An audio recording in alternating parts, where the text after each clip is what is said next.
Assalamualaikum warahmatullahi wabarakatuh. Selamat pagi. Selamat berjumpa kembali dengan pelajaran fisika. Insya Allah hari ini Miss akan membahas tentang induksi Faraday atau yang biasa kalian kenal dengan induksi elektromagnetik. Nah, sebelumnya kalian sudah menyimak video pembelajaran tentang penjelasan induksi elektromagnetik. Dan kalian juga sudah membuat rangkuman tentang materi tersebut dan mencoba soal-soal latihan yang ada di buku. Jadi, semoga apa yang sudah kalian pelajari dan kalian kerjakan bisa dipahami dengan baik. Nah, hari ini, insya Allah Miss akan membahas jawaban dari soal-soal latihan yang kemarin kalian kerjakan. Sehingga jika ditemukan ada yang bingung atau ada pertanyaan, nah mudah-mudahan solusi video kali ini bisa menjadi solusi kalian dalam memecahkan permasalahan soal-soal induksi elektromagnetik. Oke, kita mulai dari soal pertama. Silahkan dipersiapkan buku catatannya. Buku catatan dan latihan yang kemarin kalian kerjakan. Sambil share screen tentang pembahasan soalnya. Oke. Sudah tampil di layar ya. Baik. Bismillahirrahmanirrahim. Dengan izin Allah Subhanahu wa taala, kita memohon keriduannya. Semoga apa yang kita pelajari dapat kita terima dengan baik. Amin. Nomor 1. Sebuah penghantar memiliki 50 lilitan. Nah, 50 lilitan itu artinya N, ya, 50 jumlah lilitan. Digerakkan menjauhi medan magnet.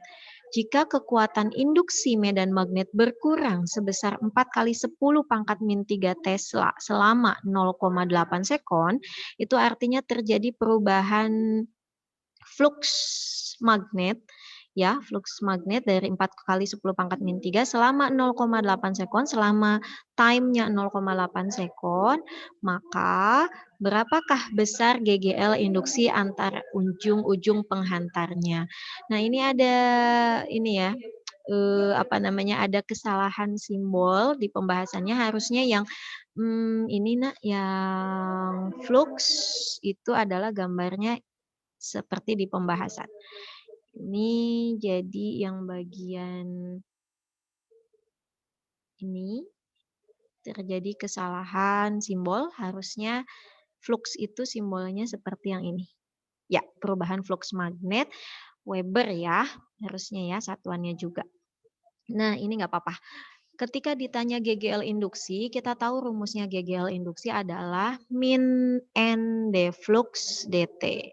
Gitu kan ya, min N D flux dt. Sehingga kalau kita sudah tahu rumusnya, N-nya sudah ada nilainya 50, perubahan fluxnya juga sudah ada, 4 kali 10 pangkat min 3 dalam waktu 0,8, maka ini tinggal dikali 50 kali 4, 200, dibagi 0,8, itu sekitar 0,25 volt. Jadi jawabannya adalah 0,25 volt. Seperti itu. Itu nomor 1. Nomor 2. Nomor 2 kita lihat.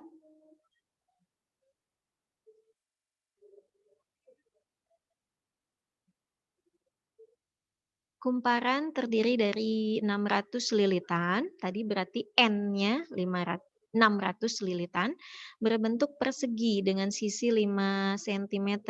Sisi biasanya kita simbolkan dengan S, 5 cm, dan satuannya masih belum internasional, kita ubah ke meter. Sentimeter ke meter naik 2, berarti dikali 10 pangkat minus 2. Ya. Kemudian kumparan tersebut memiliki sumbu putar yang tegak lurus dengan medan magnet sebesar 0,5 Tesla. Nah, ini medan magnet itu B, 0,5 Tesla. Dan memiliki frekuensi 50 Hz. F kecil ya, 50 Hz. GGL maksimum yang timbul di ujung-ujung kumparan berapa? E max-nya berapa? Nah, ini Berkaitan dengan GGL yang tadi juga, bahwa di generator biasanya GGL yang dipakai rumusnya bukan yang tadi ya, bukan yang memang dari penurunan yang tadi. Nah, kemudian kita turunkan menjadi seperti ini untuk kasus generator. Jika ada N, A, luas persegi atau luas kumparan, terus ada B, kemudian ada frekuensi, otomatis nanti kita pakai rumusnya yang ini, ya. Jadi kita pakai yang Emax adalah NAB omega, NABWE gitu. Nah, karena N sudah ada 600, luas kumparan bentuknya persegi, berarti rumusnya adalah sisi kali sisi kuadrat, sehingga nanti 5 kali 10 pangkat min 2 dikuadratin, 5 kuadrat 25, 10 pangkat min 2 kuadrat jadinya 10 pangkat min 4, dan omega atau kecepatan sudut itu rumusnya adalah 2πf, ya. Kalau adanya frekuensi, kalau adanya periode, maka omega ini bisa diganti dengan 2pi per T. Ya, jadi boleh juga kalau adanya periode pakai yang itu. Nah, karena adanya frekuensi di soal ini, maka kita gunakan yang 2pi kali F. 2pi, pi-nya biarkan saja, terus F-nya adalah 50. Nah, ini tinggal kali biasa. Dihasilkan 75 pi. Satuan GGL adalah volt. Ya, itu soal nomor 2. Kita lanjut ke soal nomor 3. Soal nomor 3, perhatikan gambar berikut. Nah, ini sering keluar di soal-soal ujian. Ya, ada perjanjiannya untuk tanda cross, itu artinya medan magnetiknya adalah masuk bidang. Sedangkan kalau tanda dot atau titik, itu artinya medan magnetiknya keluar bidang atau menuju mata kita. Nah, di soal nomor 3, ini tandanya cross, artinya medan magnetiknya masuk bidang. Di sana ada V, kecepatan. Kecepatannya 5 meter per sekon, kemudian ada 50 cm dari Q ke R. Kemudian soalnya kita baca rangkaian kawat PQRS terletak dalam medan magnet yang kuat medannya 2 Weber per meter kuadrat. Weber per meter kuadrat ini nama lain dari B. Jadi yang ini B-nya 2 ya, atau Tesla, 2 Tesla, dan berarah masuk bidang kertas. Sesuai dengan gambar, apabila kawat AB digeser ke kanan dengan kecepatan 5, maka GGL induksinya yang terjadi berapa? Di sana, karena ada medan magnet B, kemudian ada V, kemudian ada panjang kawat L yang 50 cm tadi, kita ubah dalam bentuk meter seperti biasa dalam satuan internasional. Nah, GGL induksinya rumusnya yang dipakai yang belief atau min B kali L kali V. Jadi GGL induksi itu kan banyak sekali ya rumusnya, tergantung diketahuinya apa di soalnya. Seperti tadi soal nomor 1, pakainya yang min N delta flux per delta T kalau ada perubahan flux. Yang nomor 2, GGL induksinya pakai yang NABW atau NAB omega. Itu kalau soal tentang generator. Terus yang ketiga ini tentang kumparan yang digerakkan dengan kecepatan V. Maka menggunakan GGL induksinya min BLV atau belief. Nah, nilainya sudah ada semua. B-nya 2 kali L-nya 0,5, V-nya kali 5. Sekarang tinggal dikalikan saja, hasilnya 5 volt. Gitu. Tanda negatif sudah kesepakatan menunjukkan hukum Lenz. Oke, begitu. Jadi jawabannya min 5 volt. Next, soal nomor 4. Soal nomor 4. Nah, ini. Loop kawat seluas, berarti luas itu adalah A, area. 0,05 meter kuadrat diletakkan pada bidang mendatar. Medan magnetik homogen diberikan pada loop tersebut dengan arah keluar bidang. Kalau keluar bidang berarti medan magnetiknya simbolnya dot atau titik. Apabila medan magnet diturunkan dengan laju tetap sebesar 2 kali 10 pangkat min 2 Tesla per sekon, berarti perubahan medan magnetiknya, dan hambatan kawat R ya, resistor 0,1 ohm, maka besar dan arah arus induksi yang timbul pada kawat atau loop adalah berapa? Ditanya nilainya, ditanya arahnya. Kita hitung dulu yang nilainya ya. Tadi ada nilai perubahan medan magnet tiap waktu, Tesla per sekon. Nah, kita bisa tuliskan dB dt atau diferensial turunan dari medan magnet terhadap waktu. A-nya 0,05. Nah, ini ada kesalahan simbol penulisan simbol lagi yang harusnya 0,1 ohm itu harusnya kita ganti dengan resistor atau R-nya.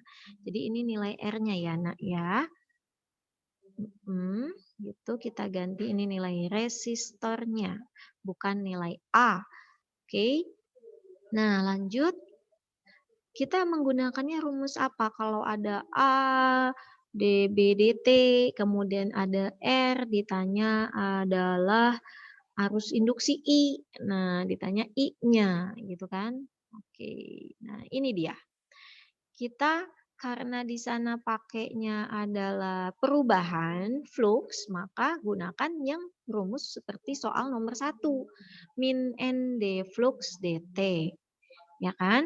Nah, sedangkan flux magnetik itu sendiri isinya kan flux atau yang ini nih ya, rumusnya itu aslinya BA cos theta gitu kan ya, flux itu ya. Nah, karena yang berubah adalah medan magnet saja, makanya yang dimasukkan boleh dB dt-nya saja. A-nya dianggap konstan sehingga A-nya dikeluarkan gitu ya.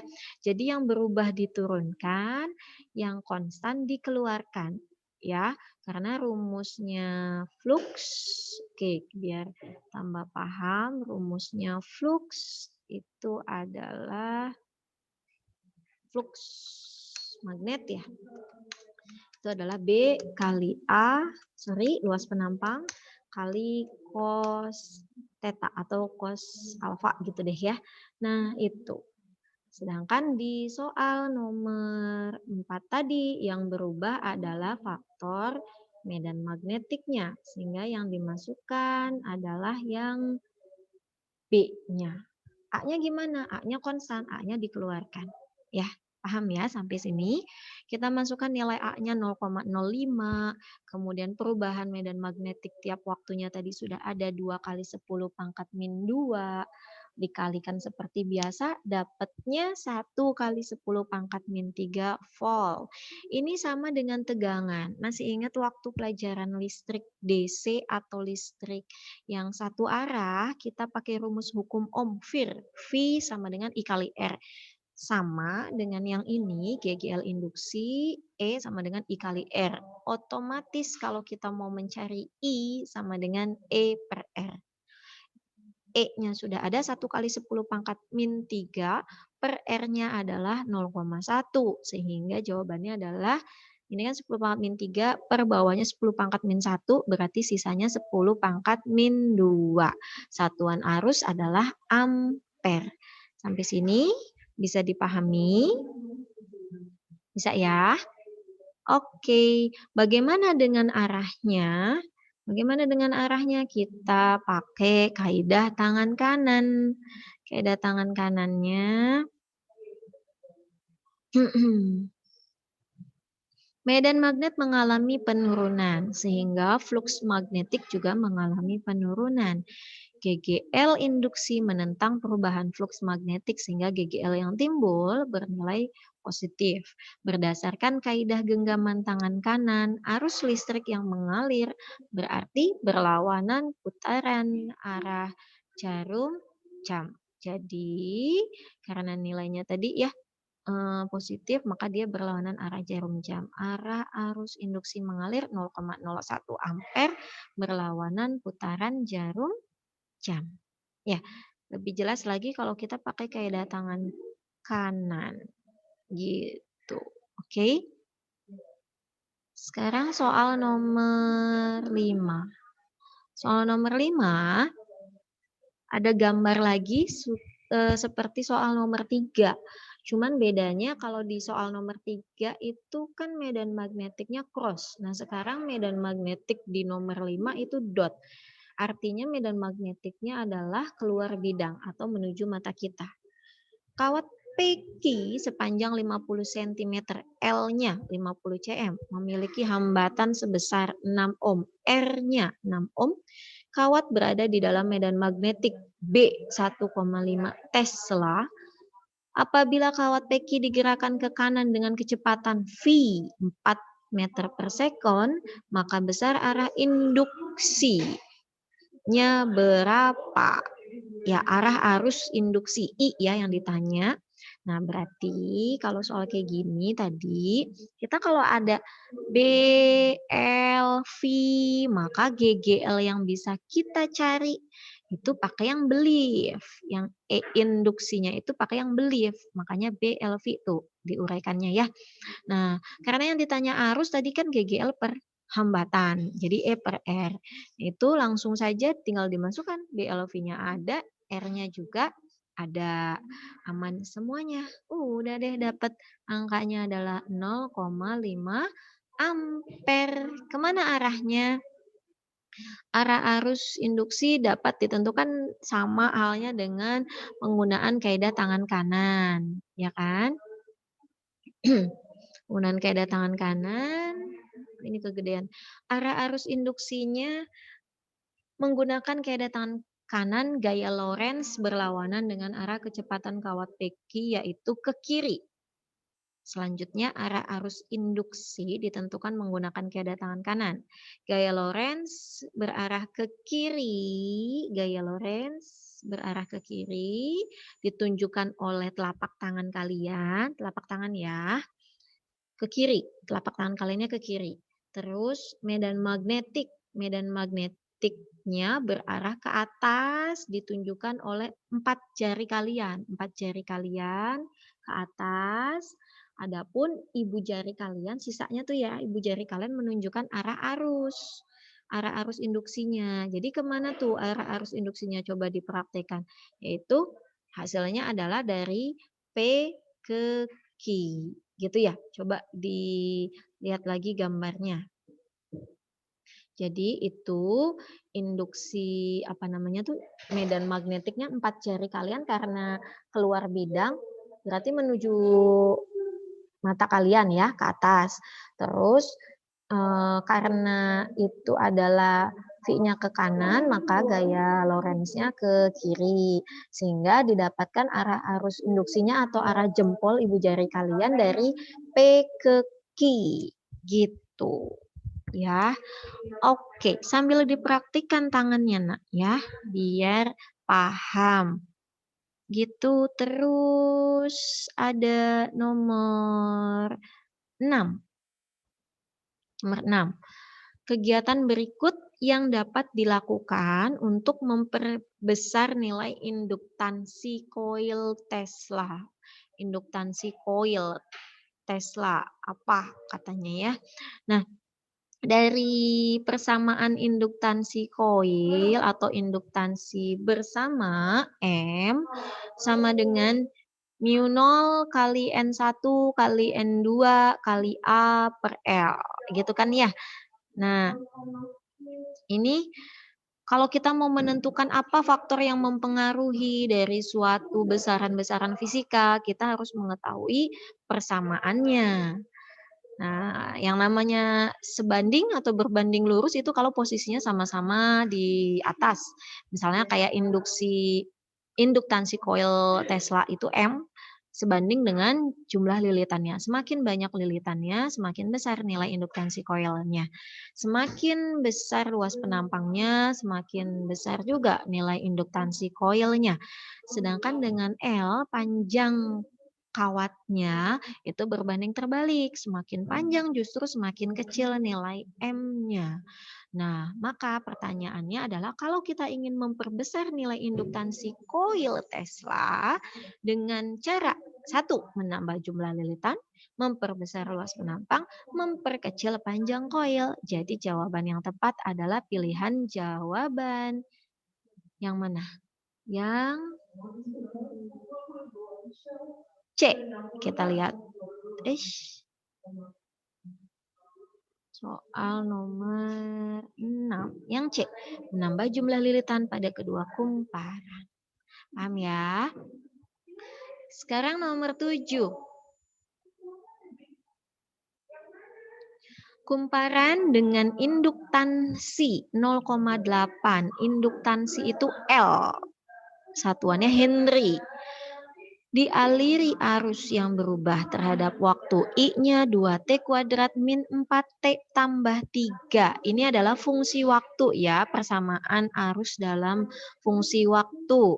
GGL induksi diri sebesar 1,6 volt. Berarti E-nya 1,6 volt terjadi pada saat T sama dengan berapa?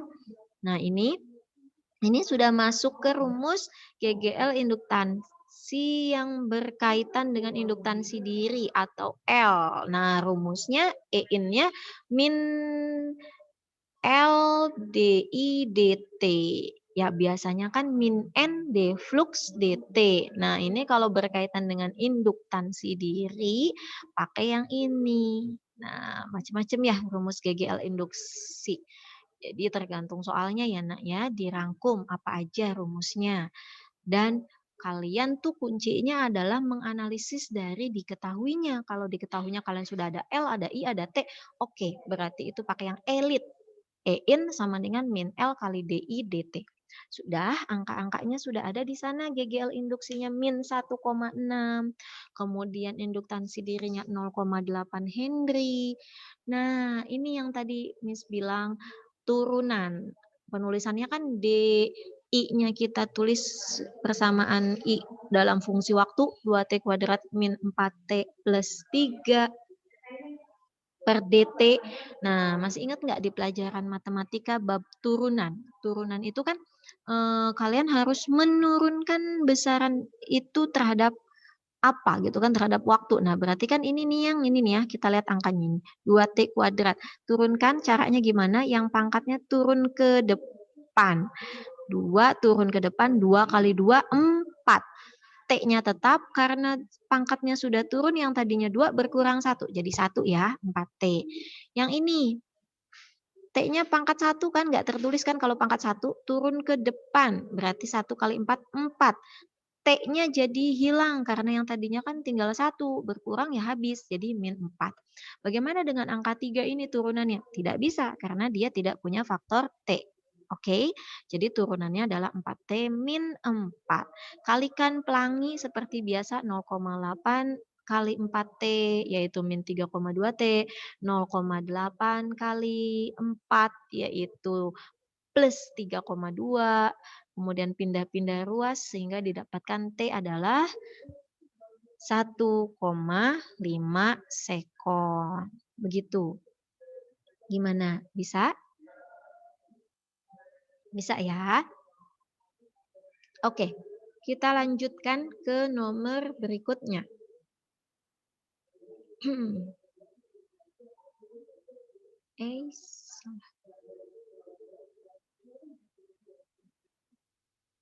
Ke nomor 8.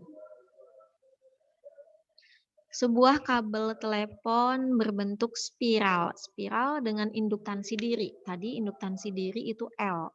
4 milihenry. Nah, mili itu adalah 10 pangkat min 3. Ya, mili. Hati-hati, ini ada mili, berarti belum satuan internasional. Milinya itu diganti dengan 10 pangkat min 3. Setara dengan 10 pangkat min 3. memiliki 50 lilitan, berarti N-nya 50. Jika induktansi tersebut diperbesar 4 kali semula, berarti sekarang induktansinya L2-nya 4 kali L1, berarti 4 kali dari 4 mili, yaitu 16 mili. 16 kali 10 pangkat min 3. Ditanyakan perbandingan jumlah lilitan sebelum dan sesudah induktansi. Nah, berarti membandingkan N1 per N2. Kita cek pakai rumus yang mana tadi? N dengan L sebanding atau berbanding terbalik. Kayak tadi kan ya. Ini dari mana nih rumusnya kok bisa jadi sebanding? Nah, ini rumusnya dari kita tuliskan dulu. L atau induktansi diri itu adalah N kali flux ya, flux magnet atau gambarnya tuh magnet, flux magnet per gini aja deh, N kali flux magnet per I arus. Nah, itu kan aslinya begitu ya. Rumusnya aslinya tuh begini. Nah, cuman kalau soalnya itu perbandingan, jadi kita hanya melihat mana yang dibandingkan, yaitu nilai L kalau di soal dengan nilai N. Posisinya sama-sama di atas. L di kiri atas, N di kanan atas. Makanya sebanding. Jadi kalau kita nulis L1 per L2, maka yang diruas kanannya N1 per N2. Kayak gitu. Ya. Oh iya, lupa. Kalau yang ini tuh ada kuadratnya dari persamaannya ya. Dari persamaannya itu N flux. Ada kuadratnya sehingga apa namanya? Yang dimasukkan ke perbandingannya pun harus yang ada kuadratnya. Gitu deh. Ya, oke, bisa dipahami ya. Tinggal dimasukkan angkanya saja. Tuh. Jadi perbandingannya kalau sudah dapat nilai N2-nya, kita mintanya N1 banding N2, N1-nya adalah nilainya 50, N2-nya adalah 100, maka perbandingannya 1 banding 2. Begitu. Oke, bisa dipahami? Next, kita lanjut ke soal berikutnya. Nomor 9. Nomor 9 adalah kuat arus dalam suatu rangkaian tiba-tiba turun dari 8 ampere menjadi 5,5 ampere dalam waktu 0,2 sekon. Berarti terjadi perubahan arus delta I. 8 menjadi 5,5 berarti perubahan arusnya 2,5 ampere. Dalam waktu delta T-nya 0,2 sekon. GGL induksi yang timbul E-nya 36 volt. Ditanya induktansi diri. Berarti pakai rumus elit ya yang tadi ya. E in sama dengan min L delta I per delta T. Kalau adanya perubahan, pakainya delta. Kalau adanya fungsi waktu, pakainya turunan. Nah, ini sudah nih min L. Udah, E-nya udah ada, angka perubahan arus dan waktunya sudah ada, maka didapatkan nilai L-nya, kali silang, dan lain sebagainya. Dapat 2,88 Henry. Gampang ya. Oke, kita lanjut ke nomor berikutnya. Nomor berikutnya adalah 10. Toroida dengan luas penampang. Berarti A 2cm kuadrat. Jangan lupa diubah ke meter. Mempunyai keliling 80 cm. Kelilingnya 80 cm. Jika jumlah lilitan toroid adalah 500, N-nya 500, besar energi yang tersimpan adalah berapa gitu ya. Besar energi yang tersimpan dalam toroid yang dialiri arus listrik I-nya 50 mili, tadi 50 mili. Mili itu 10 pangkat min 3, ada 01 di samping 5 ini, berarti tinggal 10 pangkat min 2, kan gitu ya. Sudah. Nah, ini pakai rumus yang energi yang tersimpan dalam toroid, rumusnya ada yang khusus, yang ini nih ya, setengah kali L kali I kuadrat. L-nya di sana induktansi dirinya belum ada. Tadi rumusnya ya, yang tadi Miss tulis bentuk lainnya begini, mu 0 kali A kali N kuadrat per L. Makanya tadi kesebandingannya N kuadrat di soal sebelumnya tuh ya. Nah, ini mu 0 itu angka tetapannya sudah dari sananya, 4pi kali 10 pangkat min 7. Terus luas penampang sudah ada 2 kali 10 pangkat min 4, lilitan 500, L-nya itu 0,8. Kayaknya tadi tuh sebenarnya panjang kawat ya, bukan sama aja sih dibuat keliling 0,8 meter. Sudah deh, kan ada semua ya. Kalau sudah tinggal hitung masalah matematika seperti biasa didapatkan 3,125 pi kali 10 pangkat min 8 Joule. Gitu ya. Banyak-banyak berlatih angka-angka matematikanya saja karena di sini banyak koma-komaan, desimal ya, banyak juga pangkat-pangkatan. Jadi aturan perkalian desimal, perpangkatan, turunan kayak gitu harus dikuasai dengan baik. Berikutnya soal nomor 11. Kuat arus dalam suatu rangkaian mengalami perubahan delta I selama delta T GGL yang dihasilkan 3 kali lipat dari GGL semula. Berarti E2 3 kali E1. Ditanya L1 banding L2. Ya tadi rumusnya GGL induksinya ini nomor berapa ini? Rumusnya GGL induksi. Tadi kita bahas soal nomor ini ya 11 ya. Oke. Elit kan pakainya. Nah, kita hanya membandingkan E dengan L. Ya, berarti sebanding E dengan L ini. E di kiri atas, L di kanan atas. Sehingga kalau kita mau nulis perbandingannya ya langsung aja. Kayak gini. Ya, gitu kan. Oh, udah deh L-nya katanya 3 kali. GGL induksinya katanya 3 kali. Ya udah berarti ngikutin L2-nya juga 3 kalinya. Nah, begitu. Itu namanya sebanding. Next, nomor 12.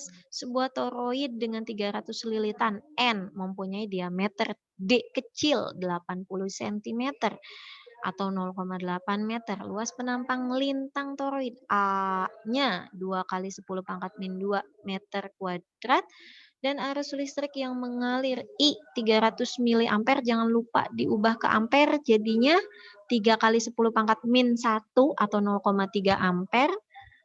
Yang ditanya energi yang tersimpan. Tadi rumusnya energi yang tersimpan adalah setengah Li kuadrat. L-nya kalau belum ada, mau nggak mau kita uraikan menjadi mu 0 A kali N kuadrat per L.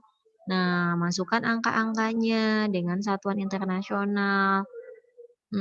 A-nya sudah ada, N-nya udah ada, L-nya. L-nya di sana itu kan keliling. Maksudnya L di sana tuh bukan panjang kawatnya ya karena dibentuk dalam bentuk keliling lingkaran sehingga pakai rumus 2πr yang ini nih L-nya nih. Yang ini L-nya tuh keliling atau 2πr kalau bentuknya lingkaran. Sehingga yang tadi dapatnya diameter kita cari jari-jarinya. Kan setengahnya ya. Di 0,8 setengahnya 0,4. Sudah, kalau sudah angkanya udah ada semua, kita bisa menghitung secara matematika biasa. Didapatkan 4,05 kali 10 pangkat min 5 Joule. Satuan energi adalah Joule. Oke, paham? Kita bisa lanjut ke nomor berikutnya. Ke nomor 13. Masuk ke soal trafo. Sebuah trafo mempunyai daya 40 watt. P kapital ya. Dan efisiensi eta, itu dibacanya eta. 100%. Jika kuat arus pada kumparan sekunder 2 ampere, arus I sekunder S, berarti IS 2 ampere, tegangan pada kumparan sekunder, tegangan V sekunder S, berarti ditanya VS. Nah, rumusnya trafo. Kita masuk ke trafo. Daya itu kan P V kali I. Nah, tergantung nanti di soal ya. Kalau di sini ingat-ingatnya perfilman Indonesia P sama dengan V kali I. Kalau misalkan dayanya daya masukan atau daya primer, maka V-nya VP IP. Kalau yang ditanya daya sekunder, maka VS kali IS. Kayak gitu, ngikutin ya. Dayanya sudah ada 40 watt, VP IP-nya sudah ada belum? Kita cek. Diketahui sih nggak ada ya VP sama IP-nya ya. Nah, VP kali IP sama dengan VS kali IS karena 100% nilainya, jadi sama. Nah, ini kan tadi nilainya udah ada tuh yang 40 watt VP kali IP-nya. Terus VS kali IS. IS-nya tadi udah ada, arus sekundernya 2 ampere. Nah, dapat deh VS-nya dari persamaan itu, ya kan? Nah, gitu. Itu karena efisiensinya 100%. Jadi nilai si ini sama. Gitu nilai si. Duh, salah. Nah, ini. Oke ya. Jadi nilai apa namanya? Karena 100% jadi sama. Oke, next soal nomor berapa lagi? 14. Trafo juga. Di sana ada 220 volt primer VP, terus keluarannya 22 volt, berarti lebih kecil, berarti trafo step down, menurunkan tegangan. Jika trafo memiliki efisiensi 80%. Nah, ini kalau begini beda cerita lagi ya. Udah ada besaran-besarannya, udah ada VP, VS, IS, efisiensi, ditanya IP. Nah, ini rumusnya efisiensi trafo yang aslinya. Yang tadi karena soal sebelumnya 100% jadi mudah, tinggal masukkan kesamaannya saja. Nah, aslinya begini. Efisiensi dari sebuah trafo dihitung dari daya yang dikeluarkan dibandingkan dengan daya yang dimasukkan. PS per PP kali 100%. Sedangkan tadi daya itu adalah V kali I. Voltage kali arus. Karena di atasnya ada PS berarti VSIS, bawahnya PP, VP kali IP. Efisiensinya 80%, kita bisa mencoret persennya yang ini, dicoret di yang kanan juga ada, boleh. Terus ini ada 0 di kiri, boleh dicoret dengan 0 di kanan, itu juga boleh. Terus ini kayak gini, atas sama bawah juga boleh, kayak gitu. Ya, untuk menyederhanakan perhitungan kalian. Nanti dapat deh kali silang, IP kali 0,8, nanti hasil ini berapa? Dia dapatkan 0,25 ampere. Paham ya nak ya? Next, soal nomor berikutnya 15. Seorang peserta didik menguji sebuah trafo, katanya. Begitu didapatkan data seperti itu. Primer sama sekundernya. Jika trafo dianggap trafo ideal, maka trafo ideal berarti efisiensinya 100%. Nilai X dan Y-nya berapa? Kayak gitu. Ya, jadi kalau ada soal tabel, mau nggak mau kayak gini, kita harus nyoba satu per satu. Ya, nak ya. Jadi kita cek dulu yang trafo pertama pakai VS, VP, IP, IS, dapat nilai VS dan VS-nya 55 volt, terus pakai perbandingan lagi NPNS, VP, VS, dapat NS-nya, NP-nya adalah 400, jadi nilai X dan Y-nya didapatkan segitu nilainya. Hati-hati nak, coba lihat perbandingannya, perhatikan di sana. Kalau kita menggunakan perbandingan tegangan dengan arus, V dengan arus, itu ini VS, ini IP. Berarti berbanding terbalik. Ini VP, ini IS. Berbanding terbalik ya. Beda dengan yang ini. Tegangan dengan jumlah lilitan. Kalau ini VP, ini NP.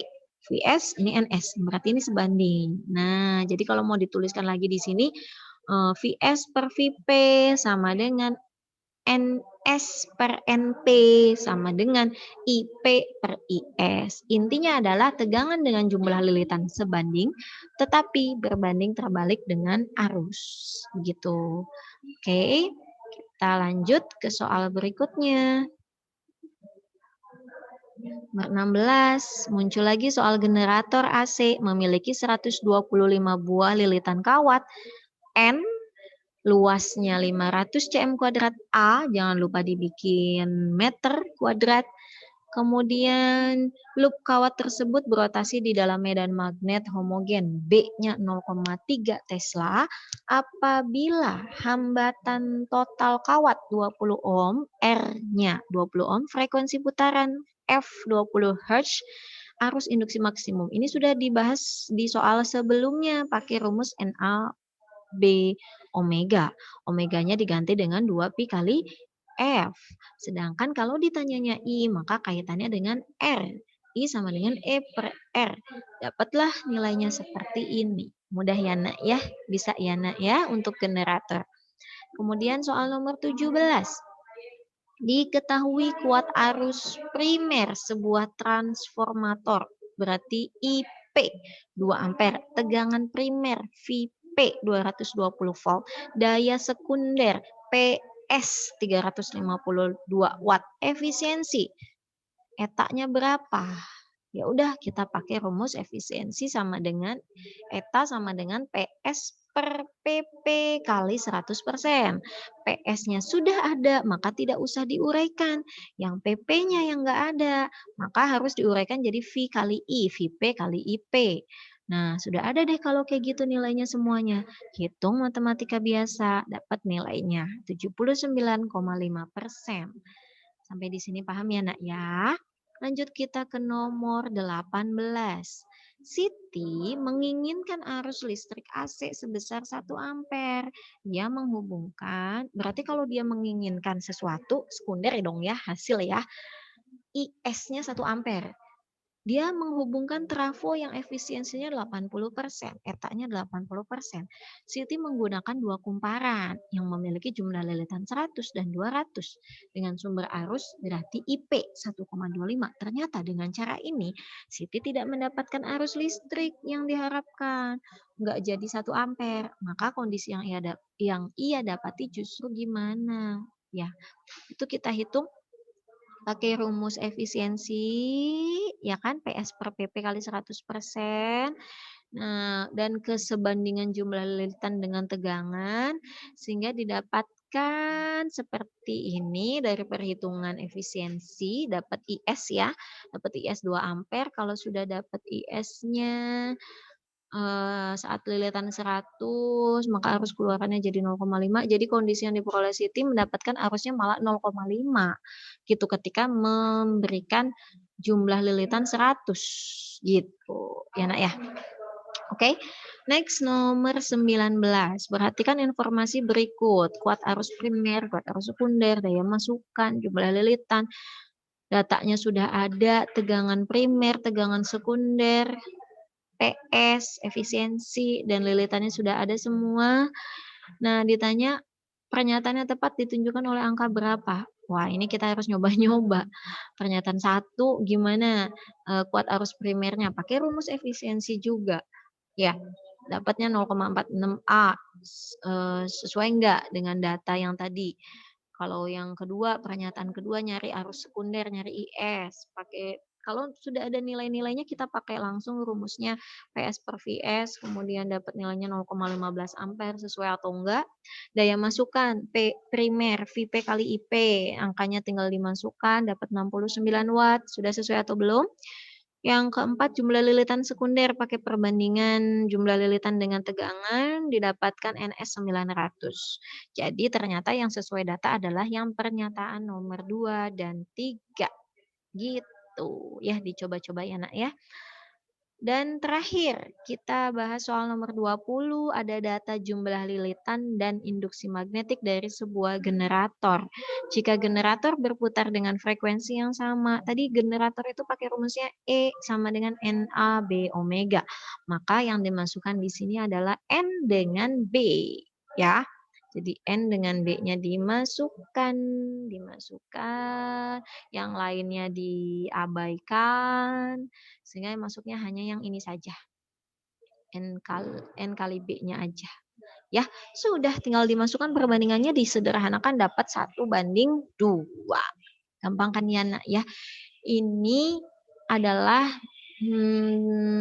soal-soal yang berkaitan dengan induksi elektromagnetik, yang sudah kalian rangkum rumusnya jangan sampai lupa, apa namanya, besaran fisikanya ini satuannya apa, sehingga nanti kalian bisa mempermudah dalam mengerjakannya. Intinya, ketika kalian sudah punya rangkuman yang rapih, kemudian kalian sudah paham besaran-besaran fisika dan satuan internasionalnya, maka ketika kalian menemukan soal, baca soal itu ketika lihat angka langsung disimbolkan dalam bentuk besaran-besaran fisika.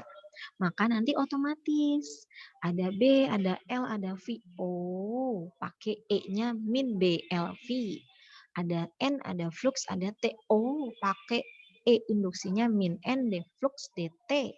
Ada generator. Oh, berarti pakainya E sama dengan N kali A kali B kali omega. Jadi otomatis kalau kita sudah memahami semua rumusnya dan semua besaran fisikanya, soal-soal bagaimanapun bisa kalian kerjakan dengan baik. Semoga apa yang kita pelajari hari ini bermanfaat dan semoga kalian juga tetap semangat dalam belajar. Jangan menyerah, pokoknya kalaupun sekarang lagi PJJ, kalian belajar di rumah dengan keterbatasan yang ada, tapi tetap semangatnya jangan sampai terbatas. Bahkan harusnya bisa lebih meningkat, karena kalian punya banyak waktu untuk mencari hal-hal yang kalian cari dimanapun sumbernya. Oke, tetap semangat belajar, sehat selalu, tetap jaga protokol kesehatannya. Miss tutup, wabillahi taufik wal hidayah. Wassalamualaikum warahmatullahi wabarakatuh.